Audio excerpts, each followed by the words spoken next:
Marcus Chen pressed his back against the cold metal wall of the abandoned mining station. His breathing came in short bursts as he listened to the heavy footsteps echoing through the corridors. The sound of claws scraping against steel made his skin crawl. The Krillian death squad had been hunting him for 3 days now, ever since he witnessed their brutal attack on the civilian transport. The mining station on Kepler 442b had been humanity's most remote outpost until the war began. Now it served as Marcus's final refuge. He was the last human alive in this sector of space, carrying information that could save millions of lives back on Earth. The Krillian Empire had developed a new weapon, something they called the Soul Render, capable of wiping out entire planets in seconds. Marcus checked his plasma rifle. Only 2 charges remained. Against a full squad of Krillian warriors, it might as well have been a water gun. These aliens stood 9 feet tall, covered in natural armor that could deflect most human weapons. Their forearms each ended in razor-sharp claws, and their heads housed brains that processed tactical information faster than any human computer. The footsteps grew closer. Marcus could hear them communicating in their clicking language, coordinating their search pattern. He had studied Krillian tactics during his time as a military intelligence officer. They were efficient, methodical, and absolutely ruthless. No human had ever survived a direct encounter with a Krillian death squad. A shadow moved past the doorway where Marcus hid. The alien warrior moved with surprising grace for something so large. Its black armor seemed to absorb light, making it nearly invisible in the dim emergency lighting. Marcus held his breath as the creature paused, its sensor organs scanning the area. The Krillian's head turned toward Marcus's hiding spot. For a moment, their eyes met through the gap in the doorway. The alien's 3 eyes glowed with an orange light, showing intelligence and calculation. Marcus knew he had been spotted. The warrior raised its weapon, a crystalline device that hummed with energy. Before it could fire, Marcus rolled out from his hiding place and squeezed the trigger of his plasma rifle. The bolt struck the Krillian's chest armor, creating a shower of sparks but barely scratching the surface. The alien responded instantly, firing a beam of red energy that melted the wall where Marcus had been hiding. He dove behind a support pillar as more shots followed. The other members of the squad were converging on his position now. He could hear their excited clicking as they sensed victory. Marcus had always wondered what his final moments would be like. He had imagined dying in battle defending Earth, or perhaps peacefully in old age surrounded by family. He never thought it would be alone on a dead world, hunted by creatures from his worst nightmares. The clicking sounds changed tone. The Krillians were discussing something, their voices becoming more agitated. Marcus couldn't understand their language, but he could sense urgency in their communication. Something had changed. A new sound filled the station, a low humming that seemed to come from everywhere at once. The lights flickered, and Marcus felt a strange sensation, as if the air itself was becoming thicker. The Krillian voices rose to an almost panicked pitch. Through a crack in the pillar, Marcus watched as one of the warriors backed away from something he couldn't see. The alien's movements were no longer confident and predatory. There was fear in its posture, something Marcus had never thought possible. The humming grew louder and the temperature began to drop. Marcus's breath became visible in small puffs of vapor. Ice crystals started forming on the metal surfaces around him. Whatever was happening, it was affecting the entire station. The lead Krillian warrior let out a sound Marcus had never heard before, a high-pitched keening that might have been a cry of terror. The creature's weapon fell from its hands as it stumbled backward. Its 3 eyes had lost their orange glow and now darted frantically around the corridor. Marcus realized he was witnessing something unprecedented. The most feared warriors in the galaxy were afraid. But afraid of what? He strained to see what had caused this change, but the corridor beyond his hiding place remained empty except for the retreating aliens. The temperature continued to plummet. Marcus's fingers began to go numb despite his thermal suit. The ice crystals on the walls grew thicker, creating strange patterns that seemed almost organic in nature. The humming reached a crescendo that made his teeth ache. Then, as suddenly as it had begun, everything stopped. The humming ceased, the temperature stabilized, and the ice began to melt. But the Krillian warriors didn't return to their confident hunting posture. They remained clustered together, their weapons pointed at empty air, clicking nervously among themselves. Marcus took advantage of their distraction to change positions. He moved quietly through the maintenance tunnels, trying to reach the station's communication array. If he could send a message to Earth about the soul render, his death might still serve a purpose. As he crawled through the narrow passage, Marcus thought about the strange phenomenon he had witnessed. In all his years studying alien cultures and technologies, he had never encountered anything like it. The Krillians were apex predators, genetically engineered for warfare. What could possibly frighten creatures that had conquered half the galaxy? The answer came to him as he reached the communication room. Through the viewport, he could see something moving in the space beyond the station. It wasn't a ship, it was too organic for that. It looked almost like a living thing, vast and ancient, drifting through the void with purpose. Marcus activated the communication array and began recording his message. As he spoke, describing the soul render and its capabilities, he kept glancing at the thing outside. It was beautiful in a way that hurt to look at, like staring into the heart of a star. He finished his transmission and set it to broadcast toward Earth. As the message began its long journey home, Marcus heard the Krillians moving again. But their movements were different now, not hunting but fleeing. Their heavy footsteps echoed through the station as they ran toward their ship. Marcus made his way to the observation deck to watch them leave. The Krillian vessel, a sleek predator of black metal and energy weapons, lifted off with unusual haste. As it cleared the atmosphere, the thing in space seemed to notice it. For a moment, Marcus thought he saw tendrils of light reach out from the entity, but then the Krillian ship jumped to hyperspace and was gone. He was alone again, but somehow he no longer felt like prey. Something had changed in the universe, and Marcus suspected that humanity's war with the Krillian Empire was about to take a very different turn. 3 weeks after Marcus transmitted his warning to Earth, a human rescue ship arrived at the mining station. Captain Sarah Rodriguez couldn't believe they had found him alive. No human had ever survived an encounter with a Krillian death squad, yet here was Marcus Chen, thin and exhausted but very much breathing. They just left, Marcus explained as the medical team checked him over. One moment they were hunting me, the next they were running like scared children. Something spooked them bad. Sarah had read the preliminary reports about Marcus's transmission. The information about the soul render had reached Earth just in time. 3 Krillian fleets had been spotted moving toward human colonies, but now Earth's forces knew what they were facing. The question was how to stop a weapon that could destroy planets. As Marcus recovered in the ship's medical bay, he told Sarah about the entity he had seen in space. The ship's sensors had detected unusual energy readings around the station, but nothing that matched his description of a living thing drifting through the void. Maybe you were hallucinating, suggested Dr. Kim, the ship's physician. Stress, dehydration, and fear can cause vivid visions. Marcus shook his head. I know what I saw, and more importantly, I know how those Krillians reacted. They weren't just afraid, they were terrified. Something out there made the galaxy's most dangerous predators turn tail and run. The journey back to human space took 2 weeks. During that time, reports began filtering in from across the galaxy. Other species were reporting strange sightings, massive entities appearing near star systems, ancient things that seemed older than the stars themselves. The Krillian Empire had gone silent, pulling back their fleets and closing their borders. When they reached Earth, Marcus was immediately taken to military intelligence headquarters. Admiral Morrison, head of the Alien Threat Assessment Division, personally debriefed him. The admiral was a stern woman who had spent her career studying humanity's enemies. She listened to Marcus's story with growing interest. The timing is too convenient, she said after he finished. These entities appear just when the Krillians are about to deploy their ultimate weapon. Either this is the universe's idea of good timing, or something is actively protecting the younger species. Marcus had been thinking the same thing during the journey home. What if they're not random appearances? What if these beings have been watching, waiting for the right moment to intervene? The admiral pulled up a holographic display showing recent galactic events. Red markers indicated Krillian positions, while blue showed human colonies.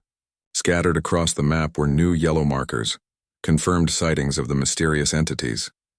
Look at the pattern, Morrison said, pointing to the display. Every sighting corresponds to a location where the Krillians were planning to deploy the soul render.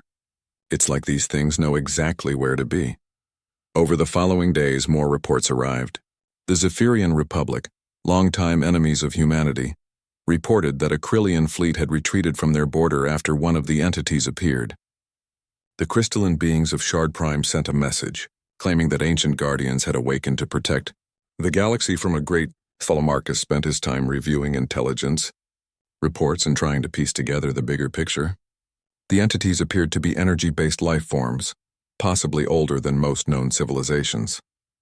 They didn't communicate in any way that current technology could detect, but their presence alone seemed to influence events on a massive scale. The breakthrough came when Dr. Elena Vasquez, Earth's leading xenobiologist, made a connection that everyone else had missed. She had been studying the energy signatures from the entity sightings and found something remarkable. The frequency patterns match theoretical models for consciousness, operating at a quantum level. She explained to the assembled military leaders, these aren't just random energy beings. They're thinking, planning, and possibly communicating with each other across vast distances. Admiral Morrison leaned forward in her chair. Are you saying they're coordinating their actions? More than that, Dr. Vasquez replied. I think they're implementing a strategy.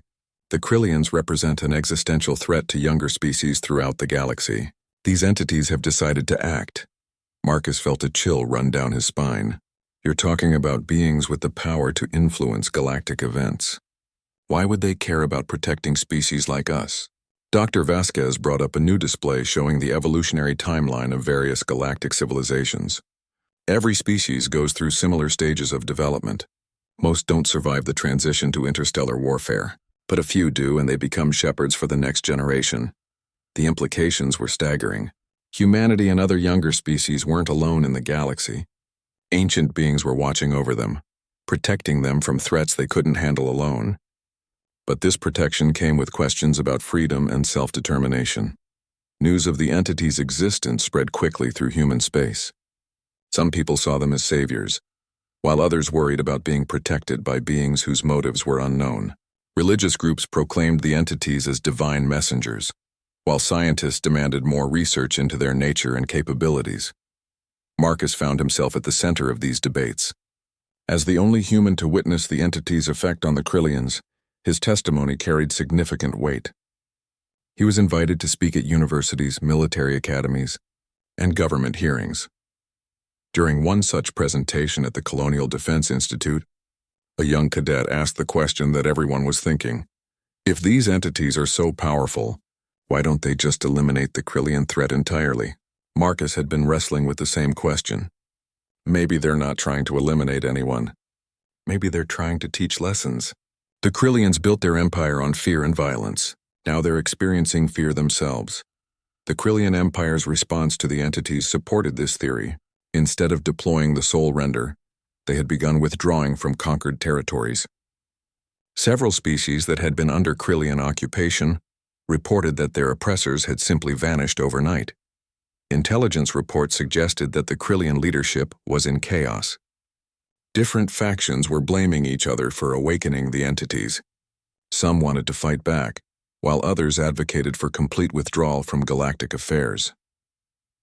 3 months after Marcus's rescue, the first direct communication from the entities was received. It wasn't transmitted through normal channels but appeared simultaneously in the minds of leaders from multiple species.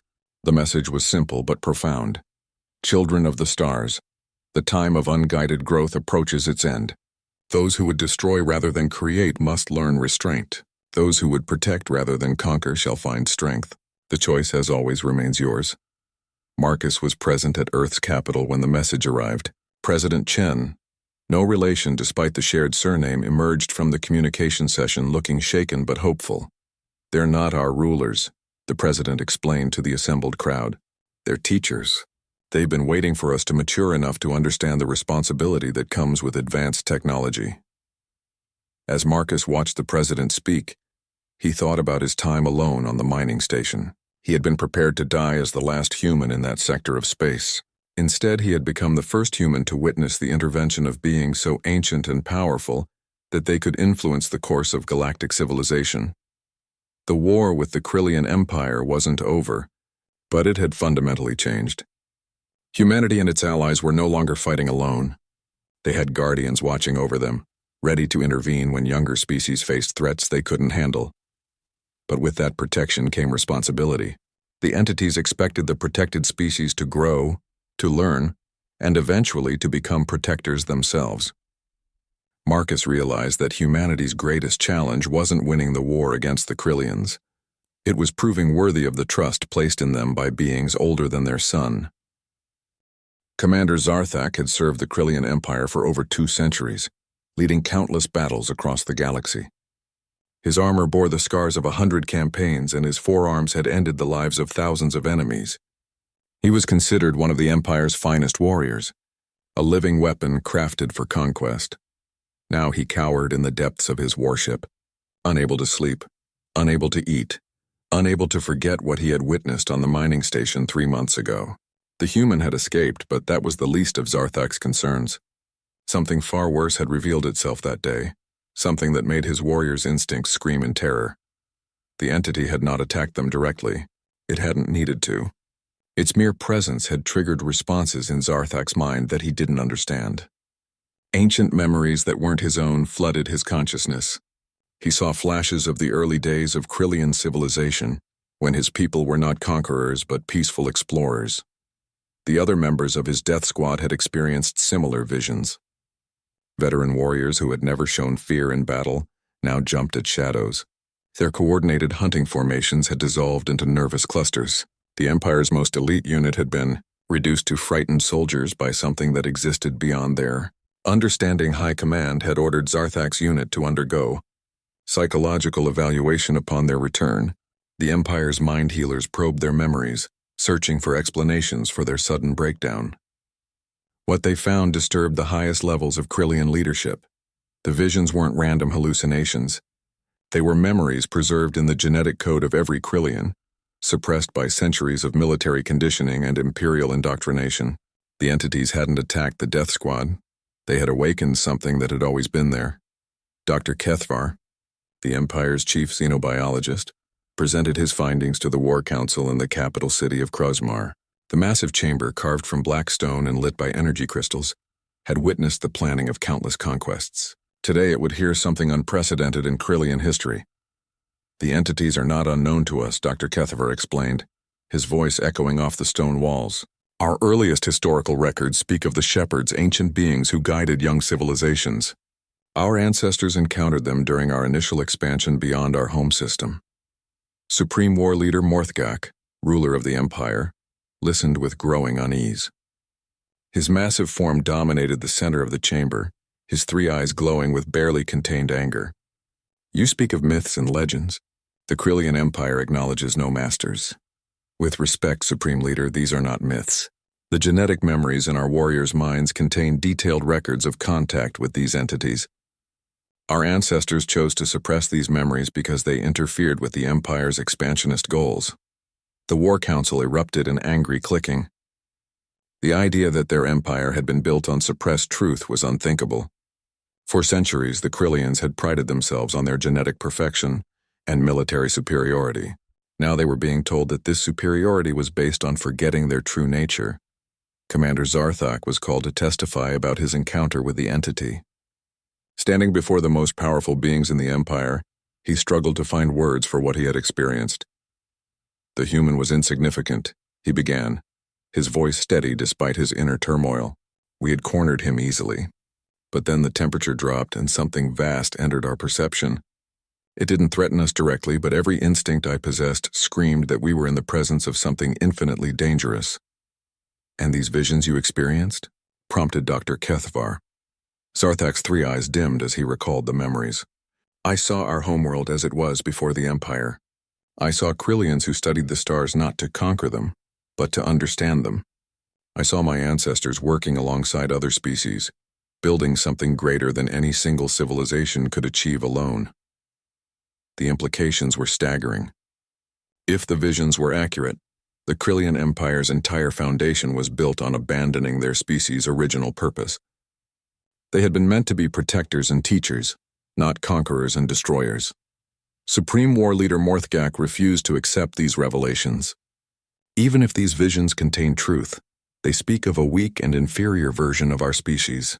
The Empire has made us strong. We will not surrender our power because of ancient memories and mystical entities. But Morthgak's defiance rang hollow. Reports were flooding in from across the Empire of similar entity encounters. Wherever Krillian forces prepared to deploy the Soul Render, these beings appeared. Entire fleets were abandoning their missions as crews experienced the same awakening that had affected Zarthak's unit. The Soul Render project itself was falling apart. The weapon required the coordinated effort of hundreds of Krillian technicians, but many of them were now questioning the moral implications of planetary destruction. The genetic memories had awakened not just fear, but conscience. Dr. Kethvar continued his research, delving deeper into the suppressed genetic records. What he discovered painted a picture of the galaxy's early history that contradicted everything the Empire taught. The Shepherds, as the ancient Krillians had called them, were not conquerors or rulers. They were gardeners, tending to the growth of younger civilizations throughout the galaxy. They intervened only when a species threatened to destroy itself or others through unchecked aggression. The early Krillians had been chosen as one of the shepherd species, tasked with guiding and protecting developing civilizations. But something had gone wrong. A faction within Krillian society had rejected this role, viewing it as servitude to alien beings. They had developed the genetic suppression techniques that allowed them to forget their original purpose. This faction had grown into the Empire, conquering other worlds to prove their independence from the Shepherds. Each conquest had taken them further from their intended path, until they had become the very threat that the Shepherds existed to contain.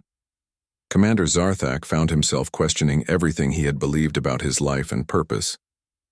The warrior conditioning that had shaped him since birth was breaking down under the weight of ancestral truth. He was not a weapon of conquest. He was a failed guardian. Other commanders throughout the Empire were experiencing similar crises. Military units were refusing orders not out of cowardice but from a sudden understanding of their actions' true cost. The efficient war machine that had conquered half the galaxy was grinding to a halt as its components remembered their original programming. Supreme war leader, Morthgak attempted to maintain control through force, but even his most loyal guards were affected by the awakening. When he ordered the execution of Dr. Kethvar for spreading seditious ideas, his own bodyguards hesitated for the first time in their careers.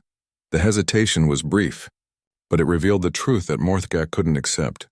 The Empire's power was built on the suppression of their species' natural instincts. Now that those instincts were awakening, the entire structure was becoming unstable. Reports from the front lines painted a picture of an army in collapse. Units that had fought together for decades were fragmenting as individual soldiers struggled with conflicting impulses. The drive to conquer warred with the newly awakened need to protect.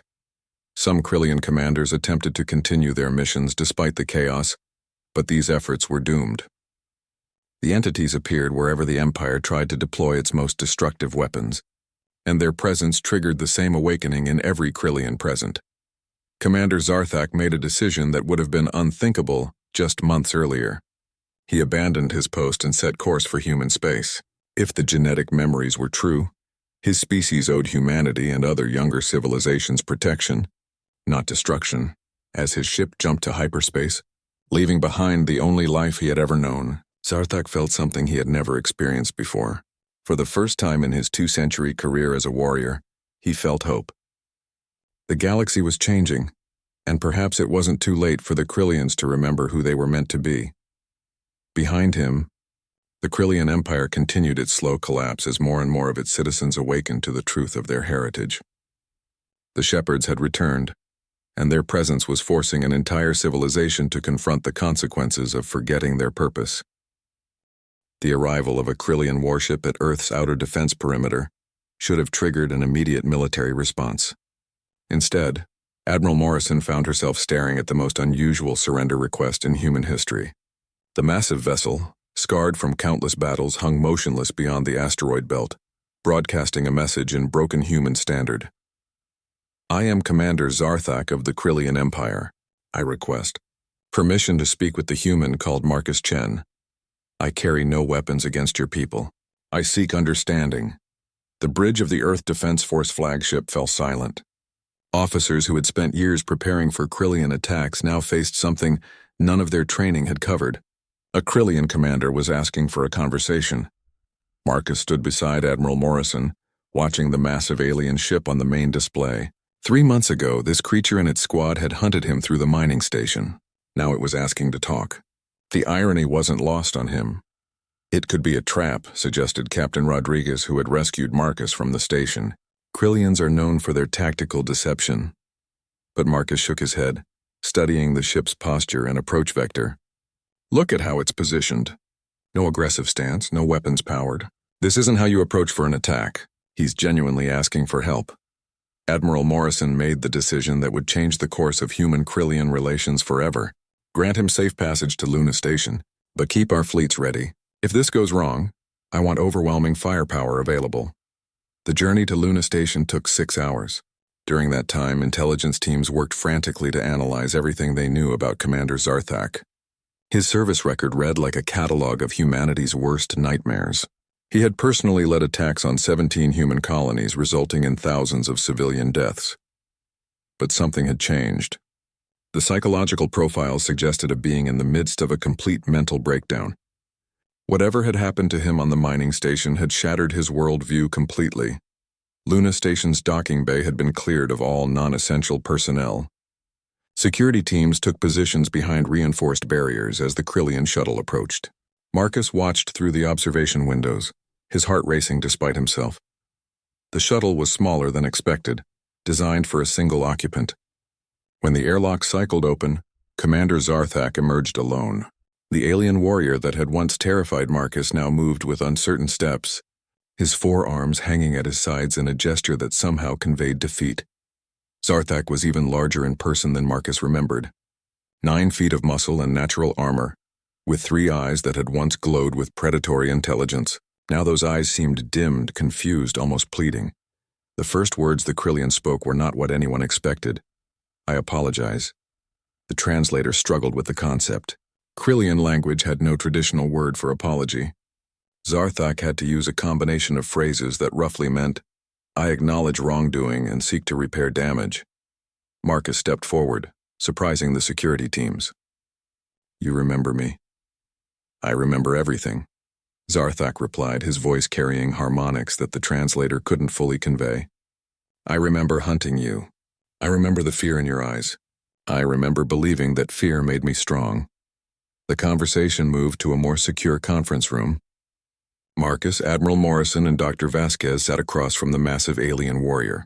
Between them lay centuries of warfare and hatred, but also the possibility of something unprecedented. Zarthak began to speak, and his words revealed the scope of the transformation happening within the Krillian Empire. The entity encounters weren't isolated incidents. They were part of a coordinated awakening that was affecting millions of Krillians throughout the galaxy. My people have forgotten who we were meant to be, Zarthak explained, struggling with concepts that his language wasn't designed to express. The genetic memories that have awakened show us a different path. We were meant to be protectors, not destroyers. Dr. Vasquez leaned forward, her scientific curiosity overcoming her caution. These genetic memories, how detailed are they? Can you access specific information about your species' original role? Zarthak's 3 eyes focused on something beyond the room's walls. I can see our homeworld before the Empire. I can see my ancestors working alongside other species, teaching them, protecting them from dangers they couldn't face alone. We were the strong arm of the shepherds, keeping younger civilizations safe while they grew. Then what changed? Admiral Morrison asked. How did protectors become conquerors? The question brought visible pain to Zarthak's features. Fear. Some of our leaders became afraid that serving the shepherds made us weak. They believed that true strength came from independence, from taking what we wanted rather than giving what others needed. The conversation continued for hours. Zarthak revealed details about the Empire's current state that intelligence agencies would have killed for just weeks earlier. Military units were abandoning their posts. Entire planets were declaring independence from imperial rule. The Soul Render project had been abandoned as its technicians refused to work on a weapon of such destruction. But most importantly, Zarthak brought an offer that no one had expected. There are others like me, he said, commanders and warriors who have awakened to our true purpose. We want to make amends for what we have done. We want to protect instead of destroy. Marcus felt a chill run down his spine. You're talking about Krillians fighting alongside humans? I am talking about Krillians fulfilling their original purpose. Your species is young but shows great promise. You face threats that you cannot handle alone. The Vorthan hive is expanding beyond the galactic rim. The Machine Collective has begun converting entire star systems. These dangers require protectors. Admiral Morrison exchanged glances with Dr. Vasquez. The threats Zarthak mentioned were real. Earth's intelligence networks had detected unusual activity in those regions, but lacked the resources to investigate properly. Why should we trust you? Morrison asked bluntly. Your people have been our enemies for decades. Zarthak's response was to activate a holographic display built into his armor. The images showed recent Krillian fleet movements, but not toward human space. Instead, they were moving to intercept the very threats he had mentioned. 3 Krillian battle groups under awakened commanders are currently engaging Vorthan scout fleets near the Andromeda Bridge. They do this without Imperial authorization, following genetic imperatives that override military doctrine. The implications were staggering. If Zarthak was telling the truth, rogue Krillian forces were already fighting to protect other species. The galaxy's most feared military was fracturing along lines of conscience. Marcus made a decision that surprised everyone, including himself. I want to go with him. The room erupted in protests, but Marcus held up his hand. Think about it. I'm the human who witnessed the first entity encounter. I'm the one who survived a Krillian death squad. If anyone can serve as a bridge between our species, it's me. Admiral Morrison looked like she wanted to refuse immediately, but Dr. Vasquez spoke up. He's right. We need someone to verify these claims about awakened Krillians. Marcus has already proven he can survive in hostile situations. Zarthak's 3 eyes focused on Marcus with something that might have been gratitude. You would trust me after I hunted you? You're not the same being who hunted me, Marcus replied. The entity that appeared at the mining station changed you. Maybe it changed me too. Maybe it changed all of us. The decision to allow Marcus to accompany Zarthak required approval from the highest levels of human government. President Chen herself authorized the mission, recognizing its potential to reshape galactic politics. As preparations began for departure, Marcus reflected on the strange turns his life had taken. 3 months ago, he had been a simple intelligence officer. Now he was about to become humanity's first ambassador to a group of reformed alien warriors. The mission would take them to the edge of known space, where awakened Krillian forces were reportedly gathering to face threats that endangered all galactic civilization. If Zarthak was telling the truth, humanity was about to gain the most powerful allies imaginable. If he was lying, Marcus was walking into a trap that would make his experience on the mining station seem like a pleasant vacation. But as he watched Zarthak prepare his ship for departure, Marcus saw something in the alien warrior's movements that convinced him he was making the right choice. This was a being genuinely trying to atone for past actions, struggling to become something better than what he had been bred to be. The galaxy was changing, and humanity needed to change with it. The old patterns of fear and hatred would no longer serve in a universe where ancient guardians walked among the stars, and genetic memories could rewrite the nature of entire civilizations. Marcus Chen, the last human to escape a Krillian death squad, was about to become the first human to join one. The journey to the edge of known space aboard Zarthak's warship revealed truths that challenged everything Marcus thought he knew about the galaxy. The vessel itself was a testament to Krillian military engineering. Corridors wide enough for their massive frames, weapon systems that could level cities, and armor thick enough to withstand direct hits from human plasma cannons. But it was the crew that truly amazed Marcus. 47 Krillian warriors, each one a veteran of countless battles, now served under a commander who preached protection instead of conquest. The transformation wasn't complete. Marcus could see the struggle in their movements, the way they fought against conditioning that ran deeper than conscious thought. Zarthak introduced Marcus to his officers during the ship's first meal cycle. The massive dining hall fell silent as the human entered. Marcus felt dozens of 3-eyed gazes studying him, evaluating him as both a potential threat and an impossible curiosity. This is Marcus Chen, Zarthak announced in his clicking language, then repeated in human standard. He is the witness who survived our hunt.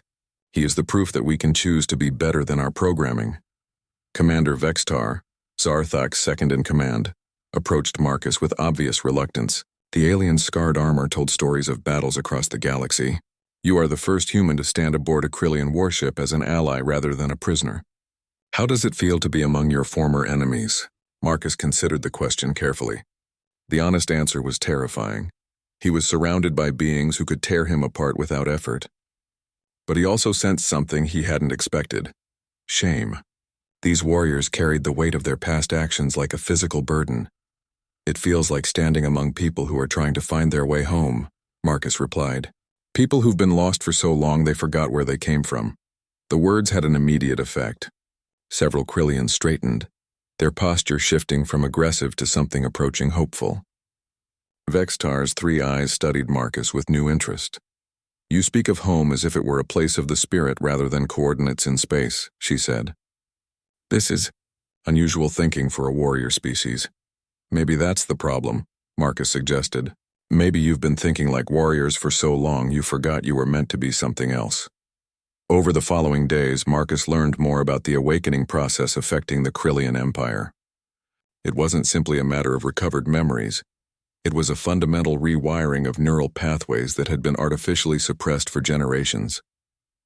The entities somehow triggered dormant genetic sequences that restored the Krillians' original psychological makeup. Dr. Krevtal, the ship's medical officer, explained the process during one of their conversations.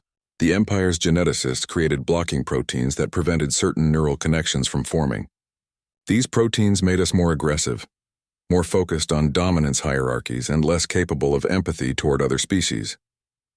And the entities removed these blocks? Marcus asked. More than that, they seem to catalyze the production of enzymes that actively repair the damaged neural pathways. The process is irreversible once it begins, which explains why the Empire's leadership is so afraid of entity contact. The destination of their journey was a star system on the galaxy's edge, called Nexus Point, where awakened Krillian forces had established a base of operations. As they approached the system, Marcus saw something that no human eyes had ever witnessed: a gathering of reformed alien warriors preparing to defend rather than destroy. Dozens of Krillian warships hung in space around a massive space station. But these weren't the predatory formations Marcus had studied in military academy. The ships were arranged in protective patterns, their weapons pointing outward toward the galactic rim where new threats were emerging. The space station itself was a marvel of cooperative engineering. Originally a Krillian military outpost, it had been converted into a refugee center and research facility. Ships from multiple species docked at its ports, seeking protection from the growing dangers beyond known space. Commander Thekmore, leader of the awakened Krillian forces, greeted them in the station's main docking bay. She was even larger than Zarthak, her armor bearing the marks of centuries of warfare, but her voice carried a gentleness that seemed impossible from such a massive being. Brother Zarthak, you have brought the human witness. Welcome, Marcus Chen. Your survival has given hope to warriors who thought redemption was impossible. The tour of the station revealed the scope of the transformation taking place. Medical bays treated refugees from a dozen species. Research laboratories worked to understand the new threats emerging from beyond the galactic rim. Training facilities taught Krillian warriors new techniques focused on protection rather than assault. In one laboratory, Marcus met Dr. Saithara, a Krillian scientist studying the entities themselves. Her work had uncovered remarkable truths about the galaxy's hidden guardians. The entities are not simply ancient, she explained, displaying holographic models of their energy signatures. They exist partially outside normal spacetime. This allows them to monitor galactic development across multiple timelines simultaneously. Marcus studied the complex diagrams. You're saying they can see possible futures? They can see probability cascades. When the Krillian Empire developed the Soul Render, the entities calculated that its deployment would trigger a cascade leading to galactic extinction. Their intervention was necessary to prevent that outcome. The implications were staggering. The entities weren't just responding to current threats, they were acting to prevent future catastrophes. The awakening of the Krillians wasn't just about stopping the Soul Render. It was about creating protectors for dangers that hadn't yet fully manifested. Those dangers became clear when Marcus was taken to the station's observation deck. Through the massive viewports, he could see the edge of the galaxy itself. But beyond that edge, something was moving. Vast shapes drifted between the stars. too distant to make out clearly but large enough to be visible across interstellar distances. The Devourers, Commander Thekmore explained, her voice heavy with concern. We don't know what they are, but they consume everything in their path. Stars, planets, even space itself seems to collapse around them. They're still decades away, but their influence is already being felt. Smaller threats were more immediate. The Vorthon hive had begun expanding aggressively, using biotechnology to convert entire ecosystems into extensions of their collective consciousness. The Machine Collective was transforming star systems into computational matrices, eliminating all biological life in the process. These are the threats that the entities foresaw, Zarthak said as they watched long-range sensor feeds of the advancing dangers.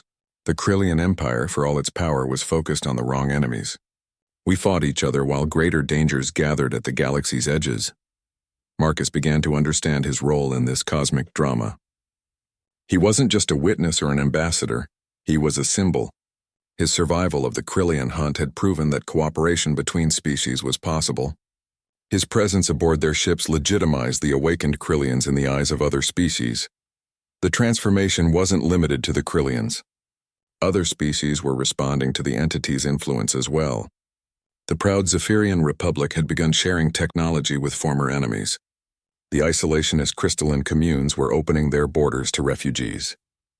Even humanity was changing, as reports from Earth described unprecedented levels of international cooperation. But change brought its own challenges. Traditional power structures were collapsing throughout the galaxy. The Krillian Empire was fragmenting into loyalist and awakened factions. Some species viewed the entities as liberators, while others saw them as invaders attempting to impose alien values. Marcus found himself at the center of negotiations between multiple factions. His unique position as both victim and ally of the Krillians gave him credibility with species that had suffered under imperial rule. His humanity made him a neutral party in conflicts between alien civilizations. The work was exhausting and often frustrating. Centuries of hatred and mistrust couldn't be overcome with simple words. Many species wanted guarantees that the awakened Krillians wouldn't revert to their old ways. Others demanded reparations for past atrocities. But progress was being made. A joint defense force was taking shape, combining the military might of the awakened Krillians with the technological innovations of younger species. Research teams worked to understand and counter the new threats emerging from beyond the galactic rim. Marcus's role evolved from witness to coordinator to something approaching a diplomatic leader. It was a responsibility he had never sought and felt unprepared for. But as he watched former enemies work together to face common threats, he began to understand the entity's plan. The galaxy was being forced to mature. The old patterns of conquest and dominance were being replaced by cooperation and mutual protection. Species that had fought for millennia were learning to see themselves as part of a larger community. The process wasn't perfect, and it wasn't complete. There were setbacks, conflicts, and moments when the old hatreds threatened to overwhelm the new cooperation. B. The first test of the new galactic alliance came sooner than anyone expected. Long-range sensors detected a Vorthon hive fleet approaching the Kepler sector, where 3 young civilizations had recently achieved interstellar travel. The bioships moved with terrifying purpose, their living hulls pulsing with hostile intent.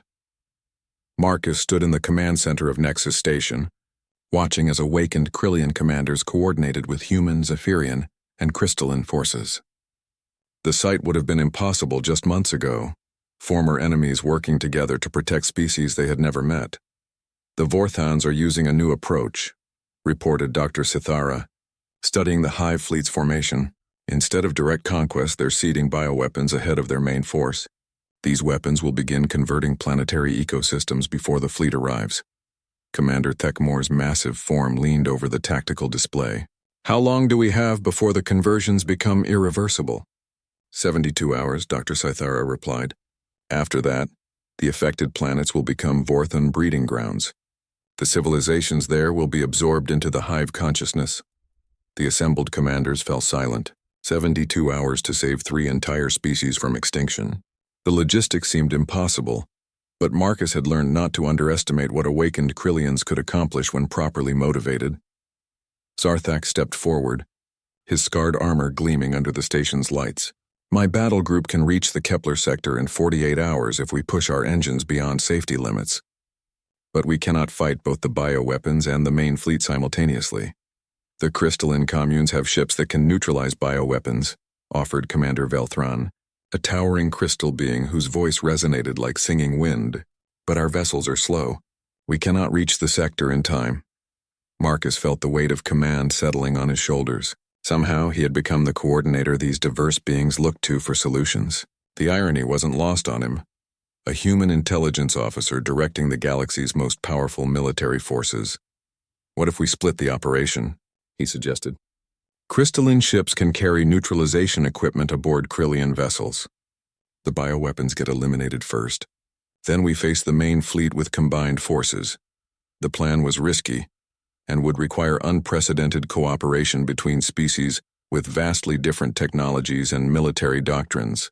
But it was their only chance to save the Kepler civilizations. Within hours, the largest multi-species fleet in galactic history was assembled. 60 Krillian warships served as the backbone, their massive hulls modified to carry crystalline neutralization arrays. Human vessels provided advanced sensors and communication systems. Zephyrian ships contributed their superior speed and maneuverability. Marcus found himself aboard Zarthak's flagship as the fleet jumped to hyperspace. The journey would take 2 days, during which the diverse crews had to learn to work together under combat conditions. The challenges were immediate. Krillian ships were designed for their physiology, corridors too wide for humans, atmospheric mixtures toxic to crystallines, gravity fields that crushed Zephyrian frames. Emergency modifications were made on the fly, creating hybrid environments that no one found comfortable but everyone could survive. Communication proved even more difficult. Each species had different command structures, tactical doctrines, and definitions of acceptable risk. Marcus found himself serving as translator not just of languages, but of entire military philosophies. The Zephyrians want to engage the enemy from maximum range, Zarthak explained during one planning session. They value mobility and consider direct assault to be crude. But the crystallines need close proximity to deploy their neutralization fields effectively. Marcus studied the tactical displays, trying to find a solution that worked for everyone. What if we create layered formations? Zephyrians provide long-range harassment, while Krillians and crystallines move in for close work. Humans coordinate communications and targeting. It wasn't perfect, but it was a start. Over the next 36 hours, the fleet refined their cooperative tactics through constant drilling. Former enemies learned to trust each other's capabilities, while species that had never interacted before discovered unexpected synergies. The real test came when they dropped out of hyperspace at the edge of the Kepler sector. Long-range sensors immediately detected the Vorthan, bioweapons, massive organic constructs that were already seeding the 3 inhabited worlds with conversion agents. Bioweapon deployment is at 60%, reported the human sensor operator. We have perhaps 18 hours before the process becomes irreversible. The first phase of the battle unfolded with clockwork precision. Zephyrian ships darted between the bioweapons, their energy beams severing control tendrils and disrupting coordination signals. Krillian vessels moved in formation, their crystalline passengers deploying neutralization fields that turned Vorthan biotechnology inert. Marcus watched the battle unfold from the command deck, coordinating communications between ships that couldn't directly interface with each other.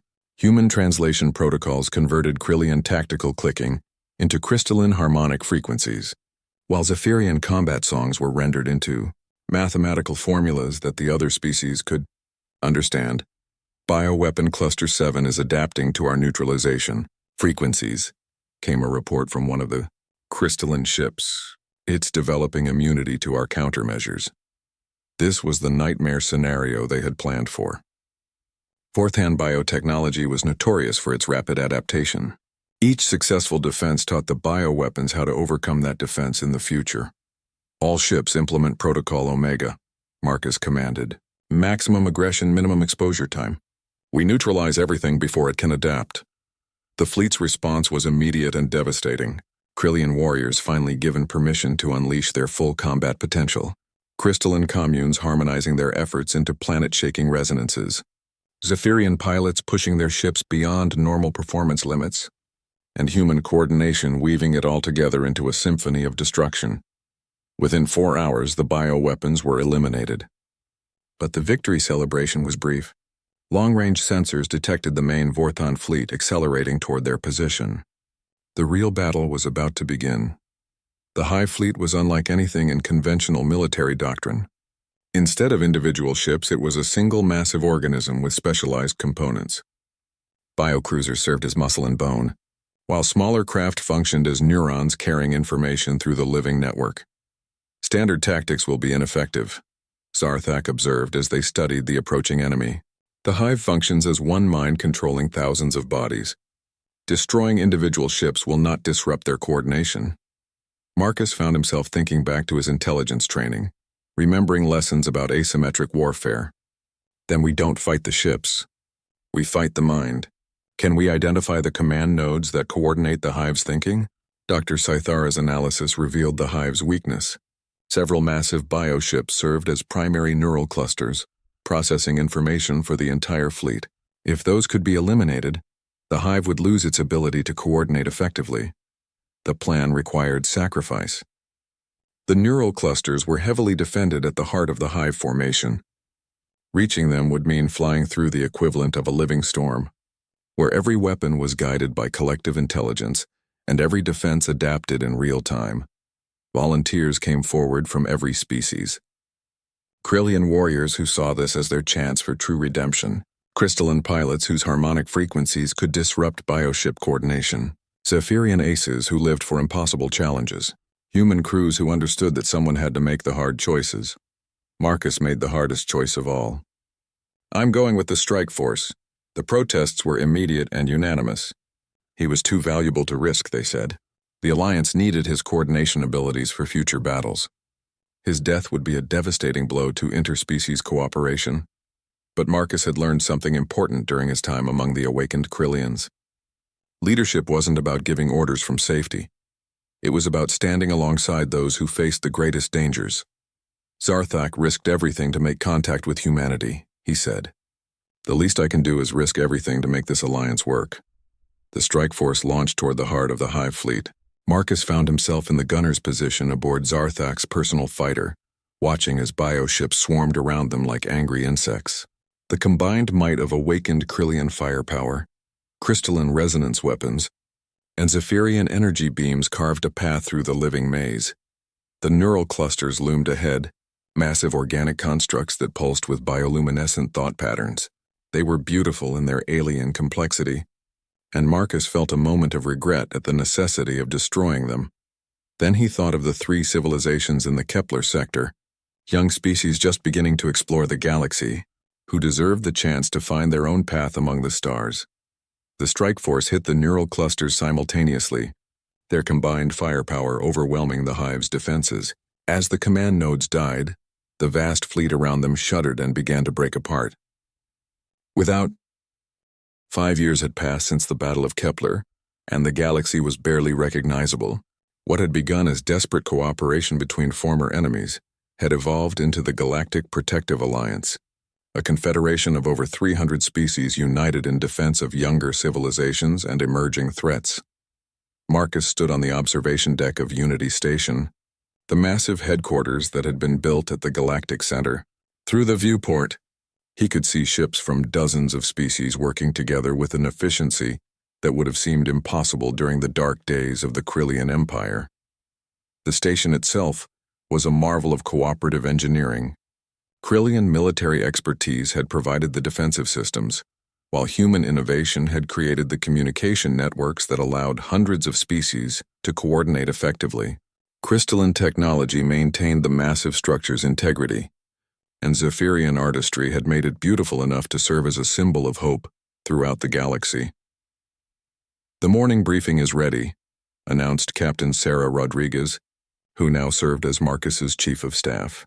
She had adapted well to her role in the Alliance hierarchy, her experience rescuing Marcus from the mining station having given her unique insights into interspecies cooperation.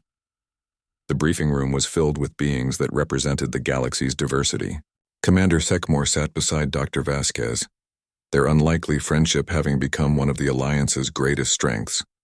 Zarthak commanded the military division, his transformation from hunter to protector now complete. Representatives from newly contacted species attended via hologram, their civilizations safely guided into the galactic community. The Devourer advance has slowed, reported Dr. Cythera, now the Alliance's chief xenobiologist. Our deep space monitoring stations indicate they're encountering resistance from something beyond our sensor range. This was welcome news. The Devourers remain the greatest long-term threat to galactic civilization. Their approach from the void between galaxies had been steady and inexorable, consuming everything in their path. But recent data suggested they weren't the unstoppable force everyone had feared. The entities, Marcus said, understanding dawning in his voice. The shepherds are engaging them directly. The revelation sent ripples of excitement through the assembled beings. If the ancient guardians were taking direct action against the Devourers, it suggested that even those cosmic threats had limits. Commander Velthron's crystalline form resonated with harmonious frequencies. Our long-range sensors have detected massive energy discharges beyond the galactic rim. The scale suggests conflicts between forces we can barely comprehend. The implications were staggering. While the younger species of the galaxy worked to build their alliance and protect each other, cosmic entities were fighting a war in the void to protect them all. It was humbling and inspiring in equal measure. But the Alliance couldn't rely on the shepherds alone. The galaxy faced threats that required local solutions, and the younger species were proving remarkably capable of providing them. The machine collective incursion in Sector 7 has been contained, Zarthak reported, his voice carrying the satisfaction of a successful mission. The awakened Krillian battle groups, supported by Zephyrian technical specialists, successfully prevented 3 star systems from being converted to computational matrices. The machine collective had proven to be a different kind of threat, from the biological horrors of the Vorthans or the cosmic Devourers approaching from beyond. They sought to transform the galaxy into a vast computer, replacing biological life with digital consciousness. Their approach was methodical and patient, making them particularly dangerous to species that valued individual identity. But the Alliance had learned to counter their methods. Crystalline communes could disrupt their conversion processes, while human creativity found ways to introduce chaos into their rigid logical systems. Most importantly, the reformed Krillian military provided the strength needed to physically destroy collective installations before they could spread. "What's the status of the Vorthon integration project?" Marcus asked, referring to one of the Alliance's most controversial initiatives. Dr. Vasquez leaned forward, her expression mixing hope with uncertainty. "The preliminary results are encouraging. The awakened Krillian pheromone treatments have successfully severed 12 Vorthon bioships from their hive consciousness. The affected Vorthons are showing signs of individual awareness for the first time in their species' recorded history." The project had been Marcus's idea, inspired by the Krillian awakening process. If genetic memories could restore an entire species' original nature, perhaps other forms of consciousness manipulation could be reversed as well. The early results suggested that even hive minds could be liberated, giving their component individuals the chance to choose their own paths. The separated Vorthons are struggling with concepts of individual identity, Dr. Vasquez continued, but they're learning quickly. Several have expressed interest in joining the Alliance as autonomous beings rather than hive components. It was a remarkable development. The Vorthon hive had been one of the galaxy's most feared threats, but now former hive members were working alongside their former enemies to protect other species from assimilation. The transformation wasn't complete, and many Vorthon collectives remained hostile, but it proved that redemption was possible even for species that seemed fundamentally incompatible with individual consciousness. The briefing continued with reports from across the galaxy. New species were being contacted and guided into the galactic community. Refugee populations displaced by various threats were being resettled on protected worlds. Scientific cooperation was advancing knowledge at an unprecedented pace. But perhaps most importantly, the Alliance was fulfilling its core mission of protection. The Kepler civilizations, saved during that first desperate battle, were now thriving members of the galactic community. Dozens of other young species had been shielded from various threats, allowing them to develop naturally without external interference. After the briefing, Marcus walked through Unity Station's corridors, observing the daily miracle of interspecies cooperation. Krillian children played alongside human youngsters in the station's educational centers, their different physiologies posing no barrier to friendship. Former Vorthon Hive members worked with crystalline engineers to develop new technologies. Zephyrian artists collaborated with human musicians to create art forms that transcended the limitations of any single species. It wasn't perfect. Cultural misunderstandings still occurred regularly. Resource allocation remained a constant challenge when dealing with species with vastly different needs. Some civilizations remained suspicious of the Alliance's motives, preferring isolation to cooperation. But the overall trend was undeniable. The galaxy was becoming a more peaceful, more cooperative place. The old patterns of conquest and exploitation were being replaced by mutual aid and shared growth. Marcus's personal journey reflected this larger transformation. He had evolved from a simple intelligence officer into something approaching a galactic statesman. His role as the bridge between species had expanded as the Alliance grew, but he had never forgotten the lessons learned during those terrifying days on the mining station. Trust had to be earned through action, not words. Understanding required genuine effort to see the universe through alien perspectives. Most importantly, redemption was possible for anyone willing to acknowledge their mistakes and work to correct them. The proof walked beside him in the form of Zarthak, the former Death Squad commander, who had become one of the galaxy's most effective protectors.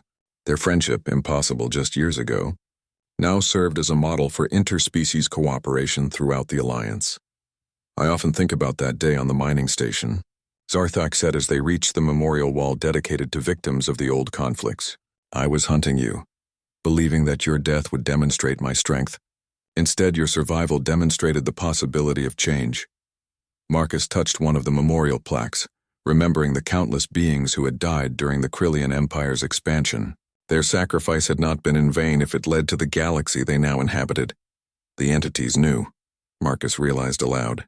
They knew that bringing us together, forcing us to confront our choices, would create something better than what existed before. The shepherds remained mysterious, their motivations and methods beyond full comprehension, but their influence was undeniable. They had catalyzed changes that transformed the galaxy's fundamental character, replacing competition with cooperation and fear with hope. As Marcus and Zarthak stood before the memorial, representatives from a newly contacted species approached. The beings were small and fragile, their civilization just beginning to venture beyond their home system. They had come seeking protection from the Machine Collective, which had begun probing their space. "Welcome to the Alliance," Marcus said, extending his hand in the universal gesture of greeting that had become standard protocol. "You're not alone anymore." The words carried weight beyond their simple meaning. In a galaxy filled with threats both cosmic and immediate, no civilization had to face the darkness alone. Former enemies stood ready to become protectors. Unsaid once,